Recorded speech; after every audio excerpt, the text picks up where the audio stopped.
Chuck Berry had done his greatest things, and nobody had ever really recognised what a poet he was, and he was in jail. And Elvis had gone to the army. Jerry Lee had disappeared. There wasn't anything heavy. Little Richard had gone religious, and there was nothing there to get the teeth into until, and the first time I ever heard it was in Garbade Avenue, and it was Campbell. We were coming back for a gig, and Campbell was working with I don't know, I think it was the New Beat Combo or something. And we always stop after coming back for, Europe. We were at East Hip, they were at whatever.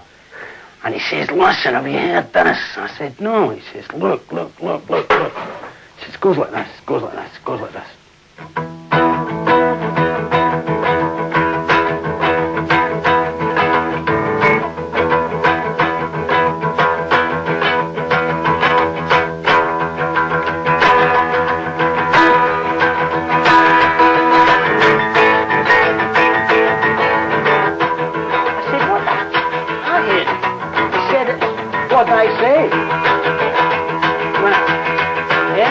Won't you take me wrong? Gonna love you, daddy, all night long, all right. Hey, hey, hey, hey. Well, all right. Hey, hey. Oh, Jesus. Where'd you get that? And Ian says, well, it's this Ray Charles. Who nobody had heard of at that point. No.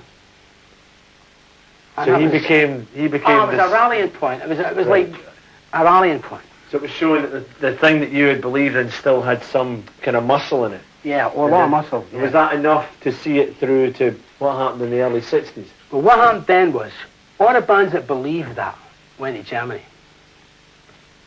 En masse. Because this was happening in other places in the country apart from just in Scotland. Oh yeah, of course it was. It must simultaneously. It must have just happened right round, and everybody en masse went to it.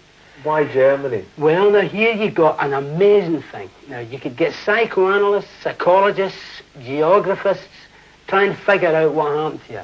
I've got my own thing. Hamburg was like to rock and roll, like New Orleans was to jazz. It happened to be there. Happened to be there. You consider Britain at that time was well drab, really. I mean, if you got a fish supper after 12 o'clock, that was really having a big night. Right, yeah. I mean, somebody knew better to get a half bottle of wine on a Sunday. Wow. Exotic. I mean, yeah, palm trees are waving. But then, suddenly, simultaneously, it was discovered you could go in this place, Hamburg, where it lived 24 hours a day, and you had Fats Domino in a jukebox, and you could actually be in the same club and play with. Now, when I was in the Star Club, in 2 months, I'll tell you who I saw live. I was on the same, we're playing. Who's on next? I'll tell you. Ray Charles, the Everly Brothers, Bo Diddley, the Ink Spots, Joey D and the Starlighters, Jerry Lee Lewis, Chuck Berry, and on. Fats Domino. First hand. And you look at that and you think, now, last week we were at East Whitburn, and there it is in front of your eyes. Of course, the Beatles had come and gone by that time. We spent a lot of time in Germany. Then we missed out completely, as far as what you would say public success goes. But for me, personally, there was always something behind that said to me, being a star is something I don't really want to be, because I've watched them drop them like flies already. See, it's a kind of dangerous thing. It's like saying that we're going to charge forward. Who are we going to put in the front line? So we get stars and they all drop. Well, I mean, you've seen it yourself. You must have read it in the papers. I read them from time to time. So I thought, I want to live to at least I'm 40, I thought, then. And it continued. And then there was the Beatles. And then there was the beat boom, what they called the beat boom. And do you know what happened then? Everybody said they discovered beat music suddenly. And do you know how that started? Beat music. Tell me. I'll tell you how it started. And Hamburg, like I said, it was like you could say it was equivalent to jazz New Orleans. Hamburg was a place where suddenly you had to play maybe 6, 7 hours a night. And if you couldn't sing before, you had to start singing then. Whether it was unison or harmony or whatever. And drummers get tired. They get tired being on the licks. They get tired of it. And they eventually get down to going.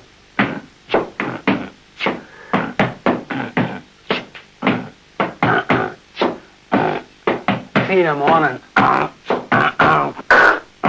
Like that. That went on and on and on. And eventually led to what they called the beat boom. And suddenly there was all these people all saying, we discovered this new form of music, it's called beat music. And there was a million beat groups. Yeah, all launched. Most of them managed by ex-used car salesmen. By the way, I must make this very positive. Darkies didn't invent jazz, nor did they invent rock and roll. Because if they did, show me an African jazz band. One, just one. So who invented it? America invented it. The whole world invented it. America was a unique place. All these people all went there. All these different nations. Black, white, yellow, brown, Catholics, Protestants, Seventh-day Adventists. You name it, they went to America. And they come up with this music. It could never happen in Europe. Couldn't happen in Africa. And that's why I've got a lot of friends, really good friends, black friends. And they say, like, they invent, no way, no way, no way. Nobody invented it. No one race invented it. It's one of the most beautiful things that ever happened. And I'll put it this way, it's better, a Fender